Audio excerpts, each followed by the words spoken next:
코로나 재앙, 임대료 감면 물타기. 지금 여러분, 문재인은요, 아마 잠도 안 오고요, 잡을 안 섞일 거예요. 왜? 이 코로나가요, 오늘 880명 아니겠습니까? 그리고 계속 불어날 거고, 그 다음에 이거는 뭐 확실한 팩트 같은데, 지금 이제 이재명이가 경기대학교 가갖고 그 경기대학교 기숙사인지 뭐 그걸 다 비워달라. 즉 환자들, 코로나 환자들을 여기서 격리 치료하겠다 이렇게 얘기한 거 아닙니까? 그 다음에 모 큰 병원의 경우에도 암 환자 병동을 다 비우고 암 환자들을 내쫓고 있다는 거예요. 말이 됩니까 여러분? 그만큼 코로나가요 엄청나게 지금 퍼지고 있다는 거예요. 그래서 지금 이 코로나 환자가요 나오면은 집에서 이 치료를 뭐 치료도 아니죠. 그냥 죽어라 하는 거죠. 뿐만 아니라 그나마 운이 좋은 사람들은 그 암 환자 병동을 죽어가는 암 환자들을 내쫓고 그 병동을 차지하게 한다. 이게 지금 뒤죽박죽, 천방지축, 뭐가 뭔지도 모르고 지금 이렇게 공중공중 뛰고 있는 문재인의 K 방역의 민낯이에요. 여기서 여러분 두 가지를 여러분이 아실 수가 있습니다. 첫째, 880명 거짓말이다. 검사한 수만큼 확진자가 나오게 되는 거예요. 근데 지금요, 만 몇 명도 지금 이 검사를 대기를 하고 있다는 거 아닙니까? 실제적으로 이 검사를 제대로 하면은 2,000명은 나온다. 이게 지금 의사들의 얘기 아니겠습니까? 그러니까 어마어마한 거예요. 그러니까 여러분들 정말 조심하셔야 됩니다.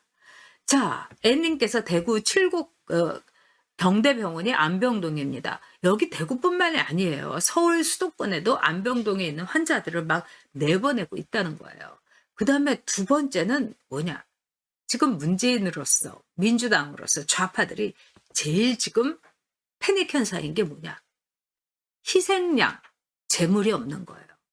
지금 이렇게 우리가 백신도 못 구하고 그다음에 모두들 지금 확진자가 어마무시하게 늘어나게 됐는데 누구 탓을 할 수가 없는 거예요. 자, 첫 번째 8월달 여름의 위기는 누가 있었습니까? 신천지의 이만희가 있었던 거예요. 그래서 신천지를 희생양, 제물로 삼아가지고 쟤네들 때문에요. 쟤네들 때문에요. 대구 사람들 막 이렇게 얘기를 한 거예요. 두 번째, 또 약간 올라갔을 때, 그때 희생양은 또 여러분 누구를 삼았습니까?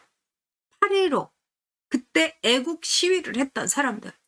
8월 15일 다음에 막 이 검사를 많이 해가지고 확진자를 확 늘어가지고 8.15 이 집회 때 저 사람들 우파들 때문에 다 이렇게 올라갔다. 이러면서 그때도 말하자면 마녀사냥을 했던 거죠.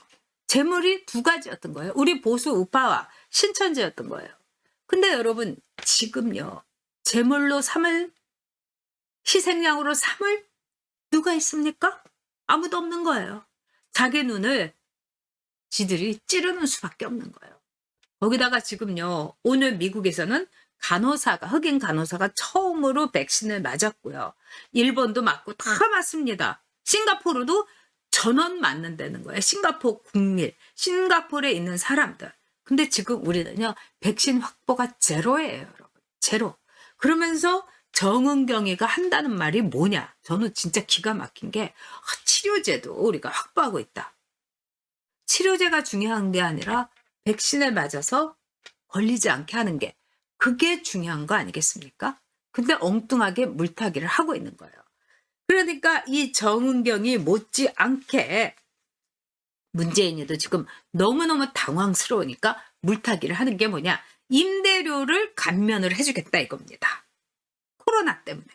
이 코로나 때문에 약자들이 너무너무 지금 고통을 당하고 있으니까 이 임대료를 감면해 주겠다. 변호사 맞습니까 여러분? 모든 것은 계약입니다. 그리고 그 계약이라는 거는 공정하고 또 언제든지 지킨다는 우리 사회적인 합의가 있어서 그게 법이 된 거예요. 그러면 경기가 좋고 이렇게 되면 임대료 더 줘야 되겠네요? 퍼센테이지로 그럼 임대료를 그럼 받겠다는 겁니까? 매출 퍼센테이지로? 그러면 아마 그 빌려준 집주인들이 더 좋아할 수도 있습니다. 이때는 이렇고 저 때는 저렇고 이게 도대체 뭡니까? 자, 이 문재인이라는 사람이 얼마나 한심한 사람인지를 제가 알겠는데 진짜 불공정한 모든 뭐 절차는 공정하게 하더니 왜 모든 게 불공정하지 않습니까? 그러면서 공정 임대료라는 말을 꺼냈어요. 지 입으로. 여러분, 어떻게 이거를 공정 임대료라고 할 수가 있습니까? 말도 안 되는 거죠. 자, 그러면은요, 문재인보다도요, 이 임대료를 감면을 하자고 이 법을 임대료 감면법을 낸 게 이 민주당의 비례대표인 이동주예요. 근데 이 이동주라는 사람이 문재인보다도 먼저 임대료를 감면해줘야 된다. 코로나 때문에 이랬는데, 자, 이 사람이 전과가 2개나 있어요, 여러분. 한번 보시겠어요? 이 사람 얼굴이나? 자, 코로나 영업 중단 땐 임대료도 중단 법안을 발의했대요. 자, 얼굴을 보니까 대충 힘좋게 생기고요. 저 사람 뭐 인천대학교 나와가지고 참여연대에서 이 지방에서 이 열심히 활동을 했던 자칭 이제 시민운동가라는 겁니다. 와, 얼굴 보니까 여러분 대충 아시겠죠? 자, 이 사람이 전과가 2개나 있어요. 한번 보시겠습니다. 자, 더불어시민당 비례대표 후보 전과 기록이에요. 자, 권인숙이 공문서 및 사문서 위조 등 그래서 징역 1년 6개월을 받았고요. 자, 이동주 아까 그 남자예요. 이 전과가 2이에요. 그러니까 이 더불어시민당 비례대표 중에 전과 탑입니다. 근데 상해로 징역 2년을 받았어요. 상해로. 남을 때려가지고 징역 2년을 받고 도로교통법 위반으로 벌금 200만 원. 이거는 아마 100% 음주운전일 겁니다. 만취가 돼가지고 해갖고 벌금 200만 원. 웬만하면 70만 원 막 이러는데 벌금 200만 원이면요. 그냥 개처럼 그냥 만취가 됐다는 거예요. 근데 여러분 저기서 상해로 징역 2년이 됐어요. 그래서 제가 아는 우리 전욕 TV에 만능 변호사, 똘똘이 변호사, 한 변호사님한테 물어봤어요. 이 상해로 징역 2년이면 어느 정도냐? 딱 뭐라고 하냐면은 이거는 사람을 엄청나게 패가지고 거의 장애자 수준까지 될 정도로 엄청나게 팬 거다. 이러는 거예요. 그래서 이렇게 사람을 때리면은요, 우리나라에서는 양형 기준으로요, 6개월에서 1년 정도의 이 징역이 내려진다는 겁니다. 그리고 또 저도 재판 수없이 지켜봤는데 가면은 뭐 판사 앞에서 눈물을 뚝뚝 흘리면서 죄송해요, 잘못했어요, 막 이런다는 거예요.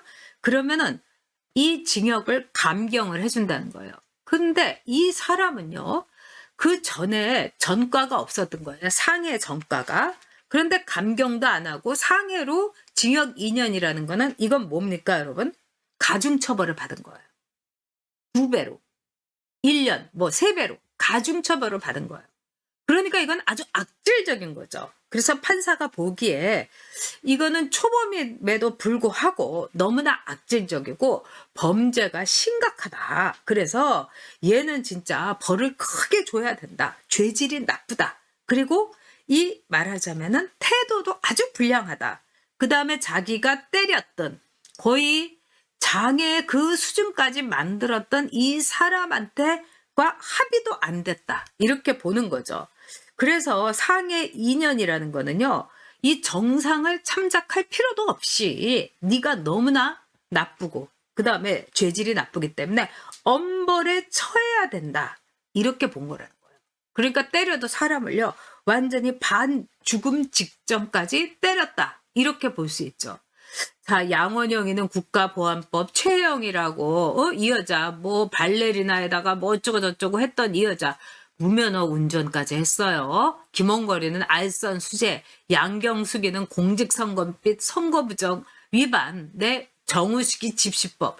이거는 아이고 최혜영이 사문서 위조, 다 사기꾼, 폭력, 네, 무면허 운전, 뇌물 끝내줍니다, 여러분. 이런 사람들이 더불어시민당의 비례대표. 그러면은 문재인에 대해서 지금 문제는요. 세금이라는 수단을 가지고 우리의 사유재산을 다 빼앗아 가고 있는 거예요. 지금 여러분 많은 분들이요. 세금을 내기 위해서 이제 오늘이 여러분 종부세 내는 날 아니겠습니까? 저도 종부세 내요. 그래갖고 마이너스 통장으로 종부세 냅니다. 너무 기가 막혀요. 제가 지금 수입이 뭐가 있어요, 여러분. 네? 근데 종부세를 제가 이렇게 엄청나게 왜 내야 되냐. 의료보험료도 저는 이 집에서 그대로 살 거고 이러는데, 그리고 재건축은 해주지도 않는데, 결국은 뭡니까? 제 재산을 계속 알겨가는 거예요. 세금이라는 수단으로. 그러니까 저뿐만 아니라 많은 분들이 이제요, 강남에서 못 살고 이제 서울 시내에서도 못 살고, 그러면은 자기 집 팔고 그걸 가지고 세금 내고 저기 수도권으로 가고, 아니 평생을 아끼고 검소하게 살아서 자기 집 하나 갖고 있는데 왜 자기의 거주의 권리조차도 빼앗아 가야 되는 거죠? 그 수단이 문재인의 세금인 거예요. 문재인이 그랬죠. 대한민국의 주도 세력을 바꿔보겠다. 대한민국에 집 있는 사람 다 집 없게 만들고, 그 다음에 집 없는 사람들 전세에서 월세로 만들고, 월세 사는 사람들 이제 무슨 트럭 같은 데서 자게 만드는 노숙자로 만들고, 그 다음에 어저께도 제가 윤서인 씨 만화 보여드렸지만 아예 그냥 다 죽으세요. 우리끼리만 살게요. 이 나라에서. 우리 좌파들끼리만, 대깨문들끼리만. 이렇게 하는 게 문재인의 나라다. 이렇게 볼 수 있는 거죠. 문재인이 공정 임대료 정책을 펼치, 그러면은 집주인들에게도 똑같은 그 공정함을 보여줘야 되는 거죠. 자, 임대료 잘 거치지도 않아요. 거기다가 지금 빈집도 많아요. 그러면은 다 세금 감면해줘야죠. 근데 왜 집주인들한테는 꼬박꼬박 세금을 받습니까? 그러니까 전 국민을 임차인으로 만들어서 이 집주인들도 다 빌딩 팔게 되고, 그러니까 제가 아는 집주인들도 빌딩을 팔고 싶어 하는데 세금을 너무너무 무겁게 매겨가지고 진짜 반값도 못하게 거의 20% 30%밖에 돈이 안 남게 만든다는 거예요. 그럼 그 돈 가지고는 자기가 사는 집조차 구할 수 없어가지고, 이분이 뭐 빌딩 위에 사는 분들도 있잖아요. 자기 빌딩 관리하기 위해서 진짜 울며 겨자 먹기로 지금 세금을 내고 있는데 과연 내가 얼마나 버틸 수 있을지 모르겠다. 문재인 세금부터 감면하지 그래. 진짜 문재인 얼른 쫓아내야 됩니다.